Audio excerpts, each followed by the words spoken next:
চশমা রানী, নিজের শাড়িটা খুলো, এইটাই তোমার শাস্তি বলেই শয়তানি হাসি দিল সাব্বির আর তার চেলাপেলা। তাদের সামনেই থরথর করে কাঁপছে শাড়ি পরা একটি মেয়ে। মেয়েটা বেশ ইনোসেন্ট টাইপ, তা দেখেই বোঝা যাচ্ছে। চোখে গোল ফ্রেমের চশমা। মেয়েটা বেশ বুঝতে পেরেছে সে ভুল লোকেদের সাথে পাঙ্গা নিয়েছে। মেয়েটাকে চুপচাপ থাকতে দেখে সাব্বির আবার ধমকের সুরে বলে, কিরে ফুলটুসি, সকালে তো সবার সামনে বাঘিনী হয়ে ঘুরছিলি, এখন কি হলো? সব হাওয়া ফুস। সাব্বিরের পাশের চিকন টাইপ ছেলেটা বলে উঠল, কি হলো, এটুকুতেই ভয় পেয়ে গেলেন? সকালে তো আমাগো ভাইরে থাপ্পড় দিছিলেন, তখন মনে হয় নাই এর ফল কতটা খারাপ হইতে পারে? কথাটা বলেই তার লাল দাঁত নিয়ে বিচ্ছিরি হাসি দিল। মেয়েটা কোনো রকম কাপা কাপা গলায় বলল, আসলে আমি ক্ষমা চাচ্ছি। সবাই মেয়েটার কথা শুনে আরো জোরে হেসে দিল। ওই দেখ, আমাকে ফুলটুসি ভয় পাইছে। মেয়েটা এখন পারে তো কান্নাই করে দেয়। সে বেশ বুঝেছে সকালের এই ঘটনাটা তার জীবন শেষ করতে এনাফ। চলুন সকালের ঘটনায় যাই। মেয়েটার নাম নাসিফা ইসলাম, একজন প্রাইমারি স্কুলের টিচার। সকালে যাওয়ার পথে সে দেখে একজন বৃদ্ধকে কয়েকজন মিলে মারছে। নাসিফা একটু প্রতিপাটি টাইপ, তাই সে তাড়াতাড়ি ছেলেগুলোর কাছ থেকে বৃদ্ধকে ছাড়িয়ে নিল আর একটা ছেলেকে চড় মেরে দিল, কেননা তারা এলাকায় গুন্ডামি করছিল। বৃদ্ধ চাঁদা দিতে পারেনি বলে বাবার বয়সী একজনকে এইভাবে মারবে, তা সহ্য হয়নি নাসিফার। আর ছেলেটা হলো সাব্বির গ্যাংয়ের লিডার। তোর এত বড় সাহস, তুই আমাকে মারিস? বেশ করেছি, আবার যদি এসব করতে দেখি আবারও মারবো। সাব্বিরের চেলাপেলারাও বেশ ক্ষেপে গেছে। তারা কিছু করবে তার আগেই এলাকার লোক এগিয়ে আসে। এলাকার লোকের ভয়ে তারা তখন কিছু করতে পারেনি, কিন্তু যাওয়ার আগে তারা বলে গিয়েছিল তারা নাসিফাকে দেখে নেবে। সন্ধ্যায় স্কুল শেষে নিরিবিলি রাস্তা দিয়ে নাসিফা বাড়ি যাচ্ছিল, তখনই সাব্বির গ্যাংয়ের হাজির। আর তারা এইভাবে হেনস্থা করতে থাকে তাকে। আরে এইভাবে বলিস না, দেখছিস না আমাদের বাঘিনী বেচারি কান্না করছে। আহা, কান্না করো না তুমি, একটু তোমার শাড়িটা খুলো, আমরা শুধু ভিডিও করব। মোটা করে ছেলেটা বলে উঠল, আহা, এত সেক্সি ফিগার না দেখে কি যেতে দিতে পারি? হা হা হা হা। বৃষ্টি প্রতিদিনের মতো সাইকেলে করে রাস্তা দিয়ে যাচ্ছিল। তখনই এই দৃশ্য তার চোখে পড়ে। এই বজ্জাতগুলো আপুটাকে বিরক্ত করছে, দাঁড়া বিচ্ছু, তোদের মজা দেখাই। বৃষ্টি নিজের সাইকেলটা এক জায়গায় পার্ক করে তাদের দিকে এগিয়ে যায়। কি হলো, শাড়িটা খোলো। তোদের খুব শখ না মেয়েদের শরীর দেখার? কণ্ঠস্বরটা শুনেই সবাই পেছনে ঘুরে তাকায়। বেশ ফর্সা করে একটা মেয়ে, পরনে তার টপ, স্কার্ফ আর জিন্স। এবার শিহাব বলে, দেখ মামা, নতুন মাল আইছে। তা মামুনি, তোমারও কি? এইবার বৃষ্টি গিয়ে সরাসরি সাব্বিরের কলার টেনে ধরে। কি বললি? সবাই এহেন কাজে শকড।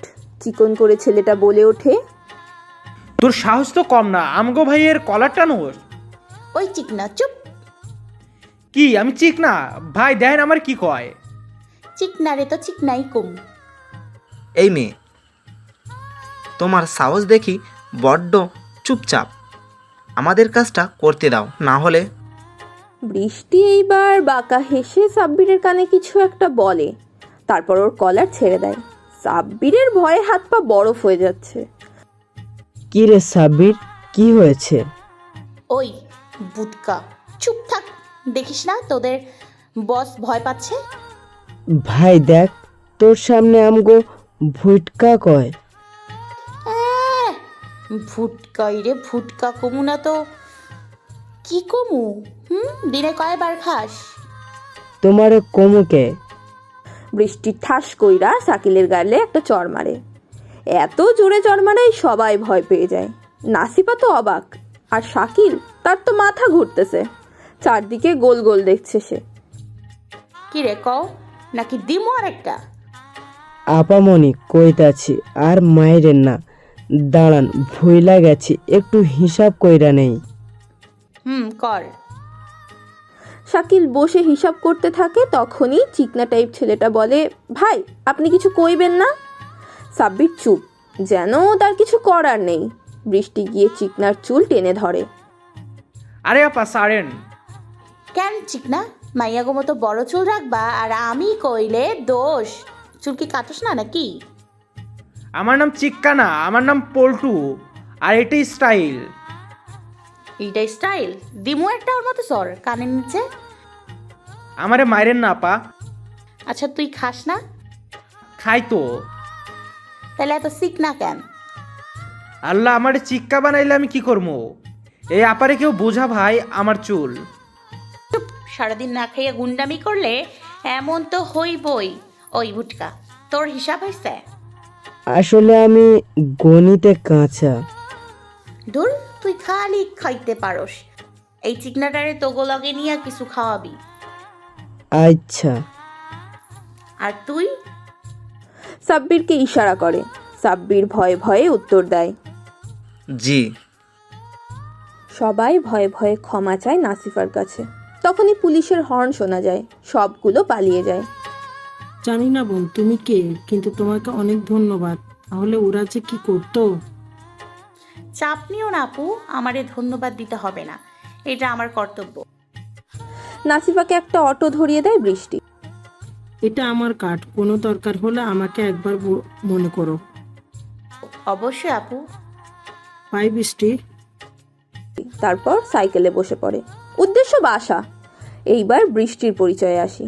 বৃষ্টি আমাদের গল্পের নায়িকা। পুরো নাম রোদেলা জাহান বৃষ্টি। তার একটা ছোট ভাই আছে, সপ্তম শ্রেণীতে পড়ে। আর বৃষ্টি অনার্স 2য় বর্ষের ছাত্রী। বেশ চঞ্চল, ন্যাকামি পছন্দ করে না এবং প্রতিবাদী। বৃষ্টি, তার ছোট ভাই আর নানু একটা ছোট ফ্ল্যাট বাসায় ভাড়া থাকে। বৃষ্টির মা বাবা নেই। কিভাবে নেই সেটা আস্তে আস্তে জানবেন। তার নানু ভাইয়ের পেনশনের টাকায় কোনো রকমে সংসার চলে। বৃষ্টি নিজের বাসায় গিয়ে দেখে অভি, অর্থাৎ তার ছোট ভাই, পড়া বাদ দিয়ে টিভি দেখছে। বৃষ্টি গিয়ে তাড়াতাড়ি তা বন্ধ করে দেয়। দি, এটা কি করলি? রোদের কনসার্ট চলছে। আরে রাখ তোর রোদ, যত সব ফালতু। দি, একদম রোদকে বাজে কথা বলবি না। ওর জন্য কোটি কোটি মানুষ পাগল, ওর গানের জন্য। সব মেয়েদের ক্রাশ, আর তুই আজ পর্যন্ত রোদকে দেখলেই না।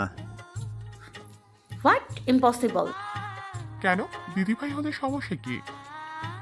নানু, তুমিও শুরু করলে? আমি তো বিয়েই করব না, সেইটা তুমি জানো। সেলিব্রিটি বিয়ের কথা তো দূরে থাক। এই বলে বৃষ্টি হন হন করে চলে গেল। নানুমা একটা দীর্ঘশ্বাস ফেললেন। নানুদি, বিয়ে করবে না কেন? সে অনেক কথা, তুমি তো ছোট দাদু ভাই, তুমি খেতে বসো। দেখো, আমার দিদির জন্য এক রাজপুত্র আসবে, একদম রোদের মতো। রাত প্রায় 2টো। একটা নির্জন ঝিলের পাশে রোদ বসে আছে। দৃষ্টি তার আকাশে।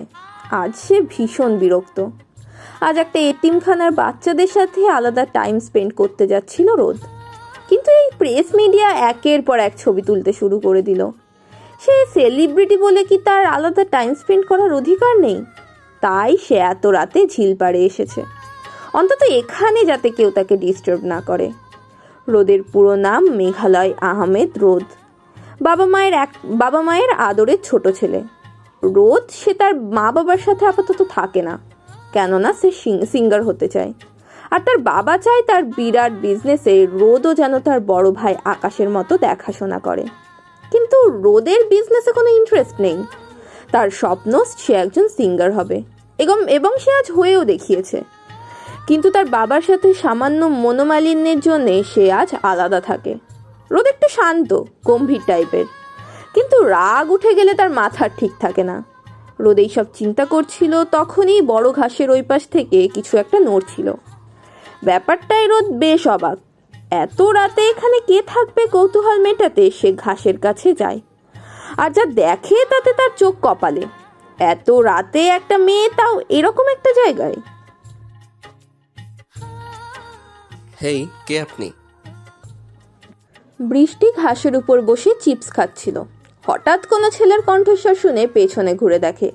বেশ লম্বা বডিওয়ালা একটা ছেলে, জ্যাকেট পরা, বাট ছেলেটার মুখে মাস্ক, যার কারণে কেউ এই ছেলেটার মুখ বুঝবে না।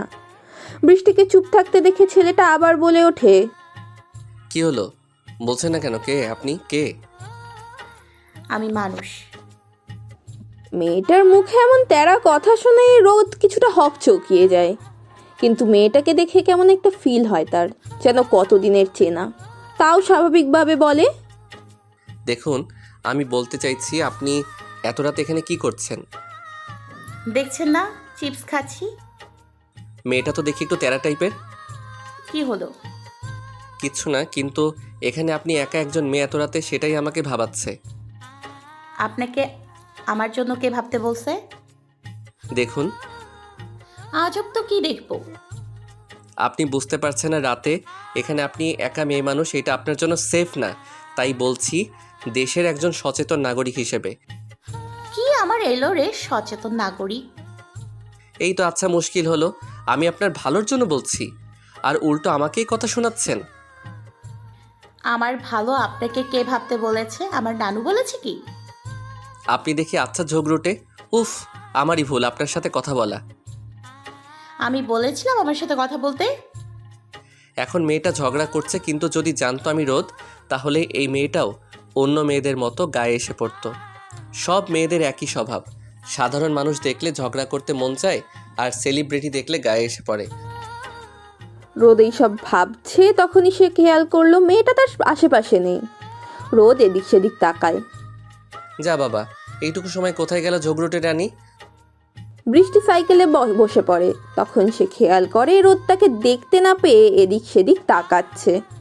বৃষ্টি মুচকি হেসে বলে, এই যে মিস্টার, আমি এদিকে। রোদ তাকিয়ে দেখে মেয়েটা সাইকেলে বসে আছে। যা বাবা, এইটুকু সময় সাইকেলেও বসে পড়লো। রোদকে চুপ থাকতে দেখে বৃষ্টি আবারও বলে উঠল, এত রাতে এখানে আমার থেকেও বেশি রিস্ক আপনার, বুঝলেন মশাই? সেলিব্রিটিদের শত্রুর অভাব থাকে না, কখন কার জন্য কি বিপদ ওত পেতে থাকে বলা যায় না।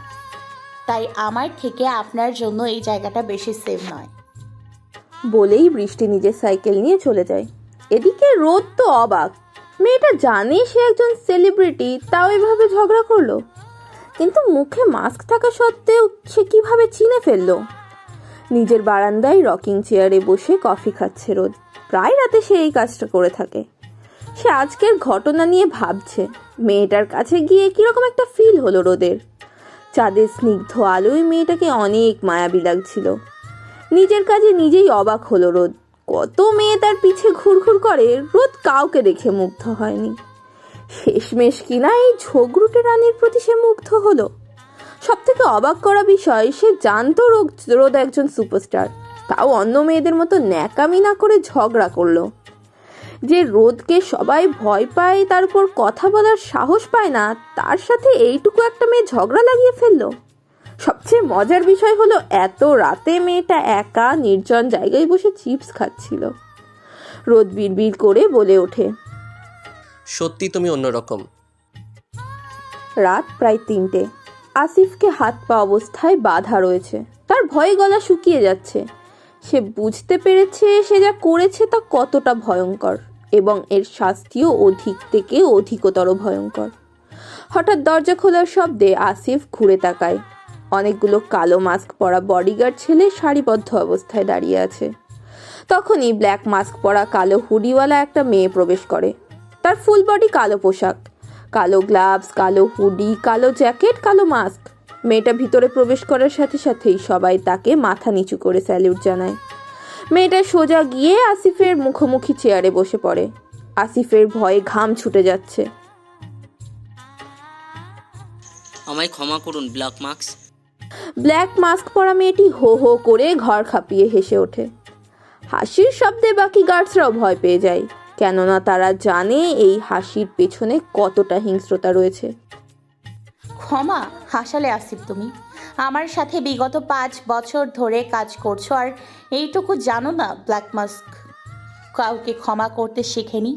বিশ্বাসঘাতককে তো নয়। আমায় ক্ষমা করুন ব্ল্যাক মাস্ক, এই ভুল আর হবে না। ব্ল্যাক মাস্ক পরা নিজের মুখ চোখ শক্ত করে আসিফের গলা চেপে ধরে। কি বললি? ক্ষমা? তাও আবার তোকে। আমি একবার ঠকেছি, বারবার ঠকবো না। ব্ল্যাক মার্কসের ডিকশনারিতে ক্ষমা শব্দ নেই, শুধু একটা শব্দই আছে, তা হলো মৃত্যুদণ্ড। তুই আমারটা খাবি আর আমার খবর আমার শত্রুদের লিক করবি, তা আমি মেনে নেব না। আমায় ক্ষমা। আর বলতে পারলো না আসিফ, তার আগেই ব্ল্যাক মাস্ক তার পেটে চাকু ঢুকিয়ে দিল। পরপর 21 বার একই কাজ করতে থাকলো মেয়েটি। তারপর আসিফের বডিতে লঙ্কার গুঁড়ো ছিটিয়ে দিল আর তার উপর চাকু দিয়ে লিখে দিল বিশ্বাসঘাতকের মৃত্যুদণ্ড। বয়েস, জি ম্যাম। যাতে সবাই দেখে বিশ্বাসঘাতকের শাস্তি কতটা ভয়ানক। ওর লাশটা একদম রোডের মাঝখানে রেখে আসবে, যাতে সবাই দেখে বিশ্বাসঘাতকের শাস্তি কতটা ভয়ঙ্কর। লাশটাকে এত বিচ্ছিরিভাবে চাকুর আঘাত করা হয়েছে যে বডিগার্ডরাও ভয়ে কেঁপে উঠছে। সবাই এইটাই ভাবছে, একটা মেয়ে এতটা হিংস্র কিভাবে হতে পারে। ব্ল্যাক মাস্ক ঘর কাঁপিয়ে পাগলের মতো হাসতে থাকে। পুরো দেশ দেখবে এই ব্ল্যাক মাস্কের চোখের সামনে এইরকম হিংস্র দৃষ্টি দেখে সাথে সাথে ব্ল্যাক মাস্কের চোখ ছলছল করে ওঠে।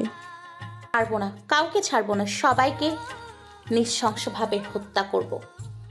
আমার প্রতিশোধের আগুনে ঝলসে দিব।